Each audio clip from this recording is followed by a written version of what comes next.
सुदामा जी को लाकर के अपने सिंहासन पर बिठा दिया और एक साइड रुक्मिणी मैया और एक साइड द्वारिकाधीश खड़े हैं और पूछ रहे हैं सुदामा ओ सब बच्चों का हाल सुना दे विश्रानी सब बच्चों का हाल सुना दे विश्रानी की बात बता दे बच्चों का हाल सुना दे विश्रानी की बात बता दे सब बच्चों का हाल सुना दे विश्रानी की बात बता दे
और सुदामा जी में कितने बड़ा प्रेम का महाराज, कितना बड़ा मित्र था, इसीलिए तो उसको दुनिया याद करती है। इसीलिए तो कहा है क्या, मेरी जिंदगी सवारे मुझको गले लगा के बेटा दिया पलक पे मुझका से उठा के जाया तेरी यारी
को सेठ की अब वही द्वारिकाधीश को अपने राज सिंहासन पर बिठा दिया।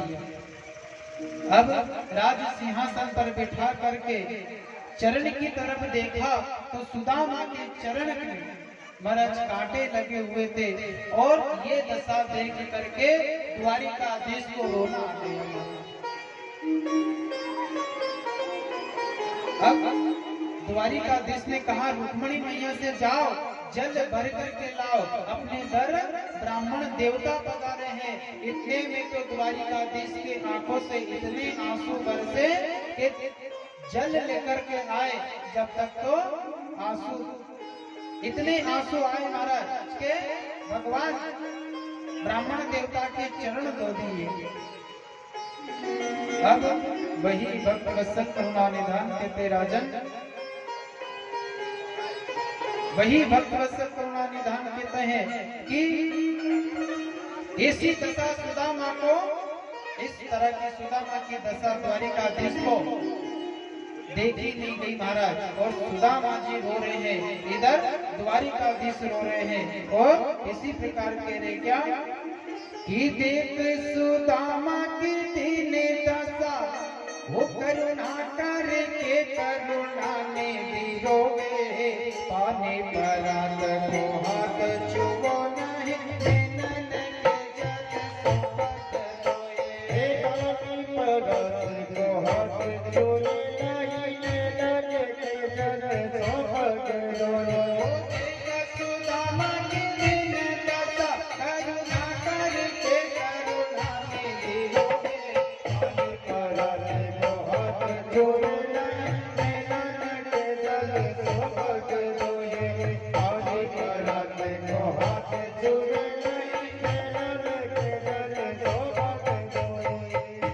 भगवान की आंखों से इतने आंसू बरसे कि सुदामा के चरण उन आंसुओं से धो दिया महाराज। अब आंसू भगवान द्वारिकाधीश ने सुदामा को अच्छी तरह स्नान करवा के और नए वस्त्र पहना करके अपने कक्ष में ले गए, अपने कमरे में लेकर के बिठा दिया।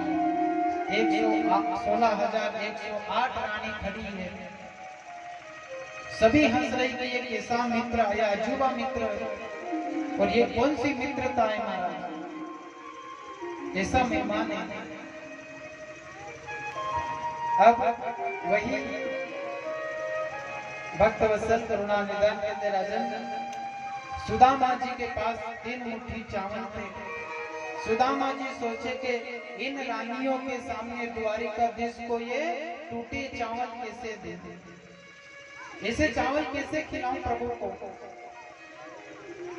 अब सुदामा जी इधर से उधर चावल दबाए, इधर से उधर वो चावल की पोटली छिपाए महाराज, और द्वारिकाधीश की नजर पड़ी, और द्वारिकाधीश की नजर जैसे पड़ी और वो सुदामा के हाथ से वो चावल की पोटली उस द्वारिकाधीश ने ले ली। अब चावल लेकर के द्वारिकाधीश ने देखा और कहा कि मेरी भाभी ने चावल मेरे लिए भेजे, कितने स्वादिष्ट है, कितने अच्छे हैं। अब द्वारिकाधीश ने 1 मुट्ठी और 2 मुट्ठी खाने लगे, और तीसरी मुट्ठी में तो रुक्मणी मैया ने रोक दिया और कि हे द्वारिकाधीश, अपने लिए भी तो कुछ बचा के रखो, सब सुदामा के नाम कर दोगे तो अपन क्या करेंगे, कुछ अपने लिए भी तो बचा करके रखो।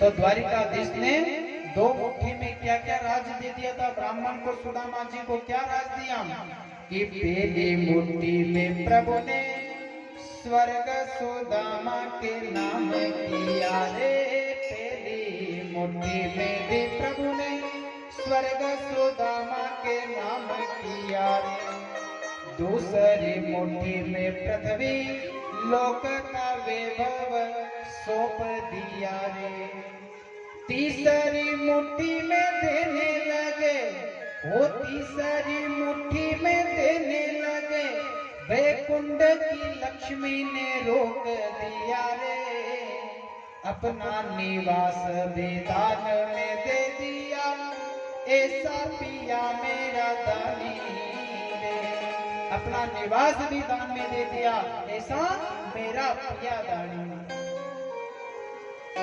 3 मुट्ठी में मारा, 2 मुट्ठी में सब राज दे दिया ब्राह्मण को, और जब तीसरी मुट्ठी में सारा लक्ष्मी वैकुंठ देने लगे तो वैकुंठ की लक्ष्मी रुक्मणी मैया ने रोक दिया कि अब रहने तो 2 राज ही बहुत रहे, तो वो राज ब्राह्मण देवताओं को सौंप दिया था। और उसी प्रकार भक्त वत्सल करुणा निधान कहते हैं राजन, सुदामा जी कुछ दिन रुके तो सब रानियों से कहा द्वारिकाधीश ने कि अच्छे से अच्छा पकवान बना करके सुदामा जी के लिए तैयार करो। किसी रानी ने क्या बनाया, किसी रानी ने खीर बनाई, इसी प्रकार 16,108 रानी ने अलग अलग भोजन तैयार करा। अब सब आ गए, सब अपना अपना सामान लिया। अब सुदामा जी कहे कि 16,108 पकवान कितनी देर लगेगी खाने में, कितनी देर लगेगा? तो सुदामा जी ने क्या करा, एक बड़ा पात्र मंगाया और सारा के सारा एक गिनी में मिक्स कर लिया। सारी रानी कहे कि ये कैसा मेहमान, हमने तो बड़ा प्रेम से पकवान बनाए थे और उसने सब इकट्ठा कर लिया। अब जिसने खीर बनाई थी ना महाराज, द्वारिकाधीश ने कहा कि क्यों सुदामा जी खीर कैसी बनी? कि प्रभु खीर तो अच्छी बनी है लेकिन इसमें थोड़ी शक्कर कम है। अब जिसने खीर बनाई उसने देखा जाकर के तो वास्तव में खीर में शक्कर कम। सब रानी में कमी निकाली महाराज, सब्जी तो अच्छी बनी लेकिन नमक कम है। सबकी अलग अलग थामी निकाली और सबको मिला करके खाने के बाद भी स्वाद अलग बता दे, वो परमात्मा ही कहलाता है, वो परमात्मा कहलाता है। अब वही द्वारिकाधीश से कुछ दिन रहे, मां से फिर सुदामा कहे कि मैं जाऊं, तो कृष्ण भगवान के कपड़े पहन रखे थे। अब सुदामा जी कहे कि मैं जाने का कहूँगा तभी तो मुझ कुछ देगा, कुछ तो देगा मुझे। अब कृष्ण भगवान के जा रहे तो जाओ, लेकिन कृष्ण कह रहे सुदामा जी से कि जा रहे हो तो जाओ, लेकिन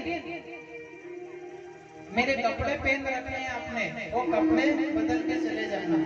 अब सुदामा जी कहे कि भगवान ने एक जोड़ कपड़ा ही नहीं छोड़ा तो फिर कहीं देगा कपड़ा। बार बार कहे सुदामा जी मैं जाऊं, अब सुदामा जी कहे कि कुछ मुझे दे तो मैं जाऊं, कुछ दे तो मैं यहाँ से जाऊं। लेकिन परमात्मा ने उसी समय कुबेर को आदेश दे दिया था कि जितना सोना चांदी चाहिए विश्वकर्मा को दे देना और सुदामा पूरी सोने की बना देना। अब वही सुदामा जी अपने घर आए और आकर के देखा तो महाराज जहाँ झोपड़ी थी वहाँ बड़ा महल बन गया। सुदामा जी डर गए कि ये तो अपना मेल नहीं, अपन कोई दूसरे गांव में तो नहीं आ गए, रास्ता तो नहीं भूल गए, लेकिन रास्ता तो यही था। सुदामा जी विचार करने लगे और कहने लगे कि मंदिर देख डरे सुदामा, मंदिर देख डरे, मंदिर देख डरे सुदामा, मंदिर देख डरे।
राजपाट हुआ और इधर अंत समय आ गया।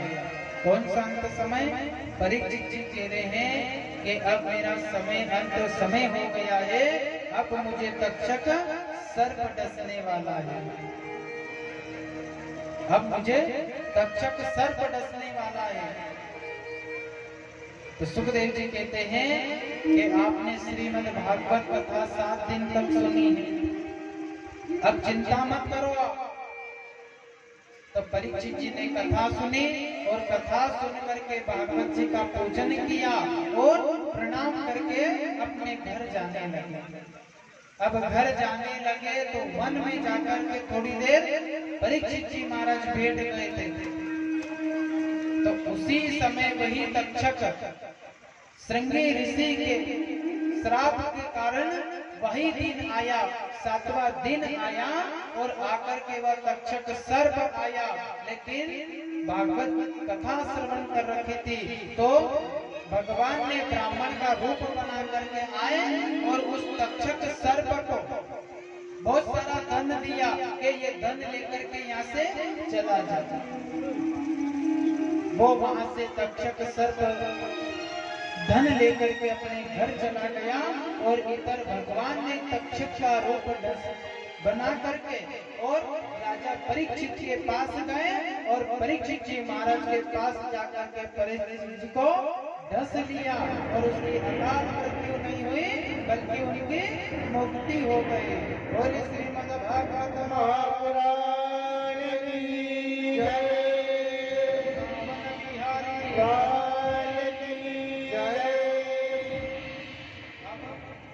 परीक्षित अपना प्राण छोड़ करके प्रभु के धाम चले गए। लेकिन परीक्षित जी महाराज का एक बालक था और उस बालक को पता चला कि मेरे पिताजी को तक्षक ने डस लिया है, तो उन्होंने सर्प यज्ञ किया था, नाग यज्ञ किया था, सभी नागों का यज्ञ किया था कि जितने भी नाग हैं वो सब इस कुंड में आकर के भस्म हो जाए। लेकिन ये तक्षक जो सर्प था ना, ये राजा इंद्र के पास गया और इंद्र के पास जाकर के उसके आसन पर लिपटा करके बैठा हुआ था। और परीक्षित जी महाराज के बालक ने कहा किया था यज्ञ, नाग यज्ञ कहा किया था, कहा किया था, ये किसी को पता? जो नागदा है ना, नागदा का नाम यही है, नाग यज्ञ किया था, इसलिए उसका नाम नागदा नहीं गया। आज भी जाना शर्मा मंदिर बना हुआ है, वो आज भी जाना वहां। अब महाराज नागों का यज्ञ किया, सारे नाग आ गए, लेकिन वो तक्षक सर्प मंत्र के द्वारा इंद्र के आसन सहित खिसने लगा। और वही भक्त वत्सल करुणा निधान कहते हैं, द्वारिकाधीश की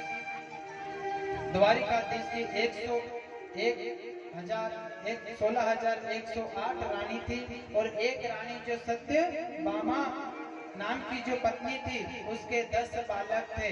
और 10 बालक ने विचार करा कि अपने कुल गुरु के पास जाकर के कहेंगे कि इसके गर्भ से बालक होगा कि बालिका।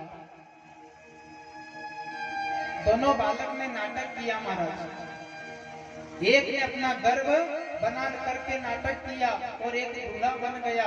और दोनों जाकर के कुल गुरु के पास गए और पास जाकर के उनसे कहा कि गुरु, हे गुरुवर, आप बता दो कि इसके गर्भ से क्या होगा, लड़का होगा कि लड़की होगी। तो उन्होंने आंख बंद करके सोचा और देखा तो ये तो द्वारिकाधीश के दोनों बालक हैं और ये नाटक कर रहे हैं।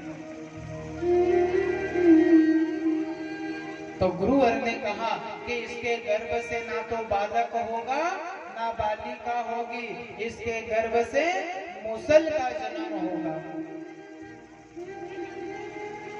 और भगवान ने पहले कह दिया था महाराज कि हे गुरुवर, आपके हिसाब से जो देना था वो दे देना।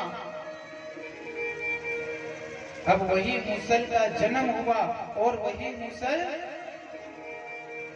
मूसल ये सब का कारण बनेगा, यही लड़ाई का कारण बनेगा, इनका वंश खत्म कर देगा।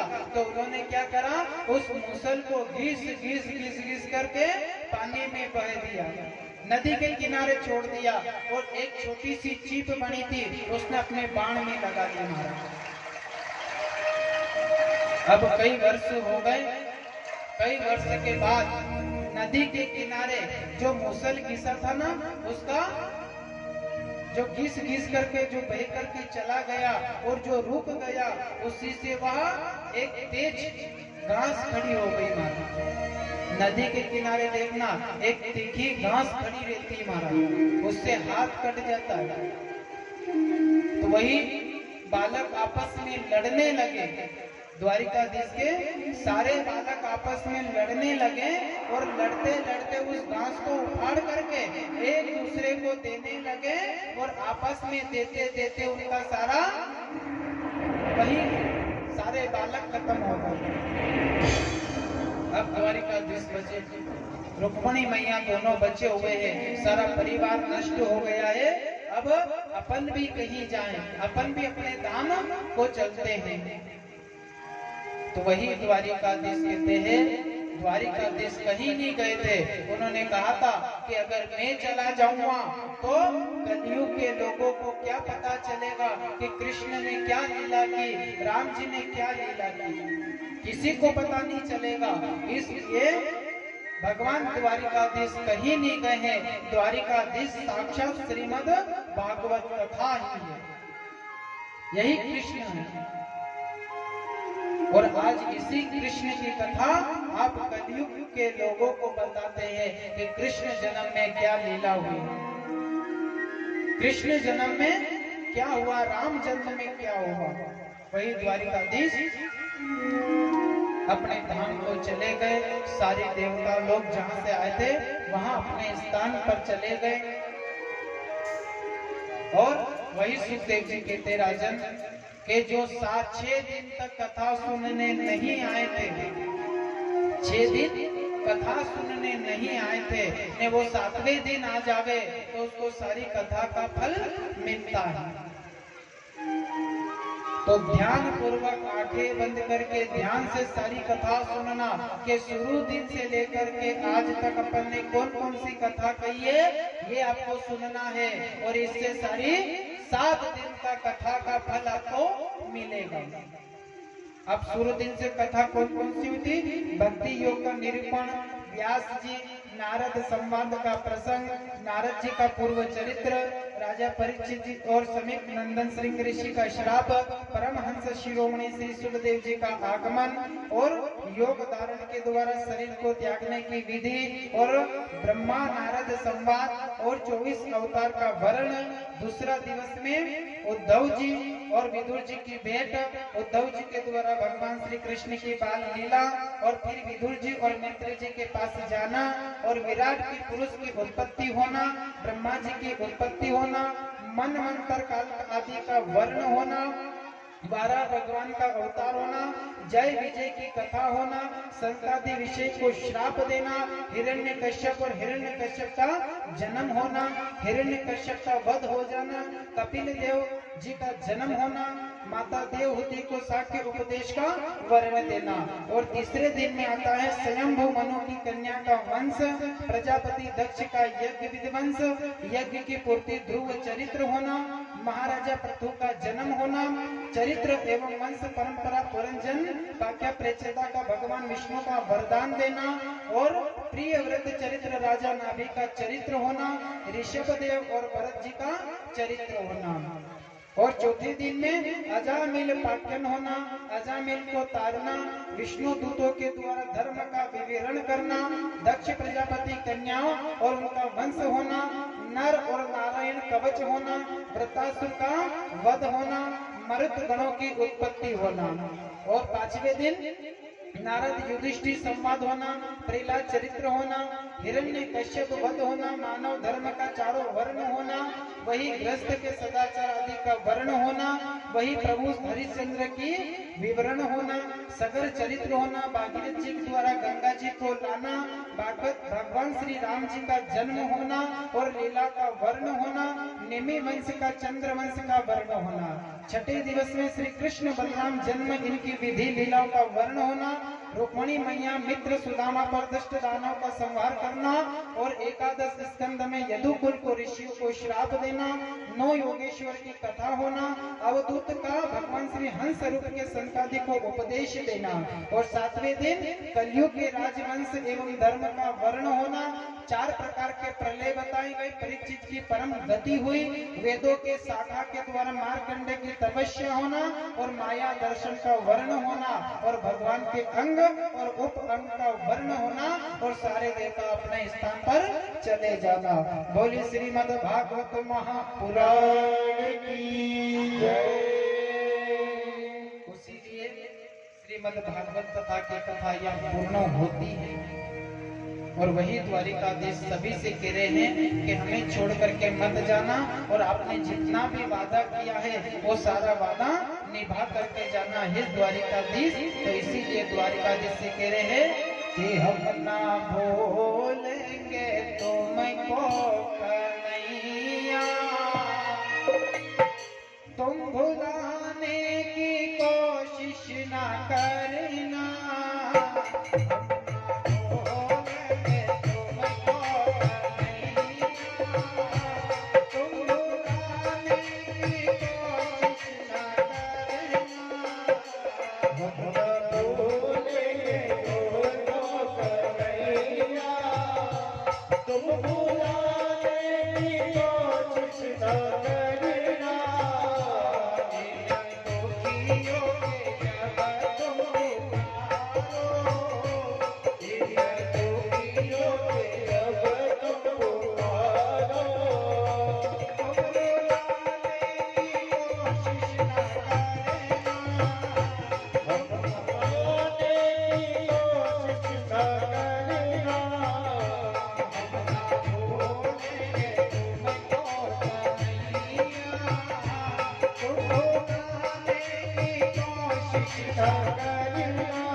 सारी दुनिया को दिल से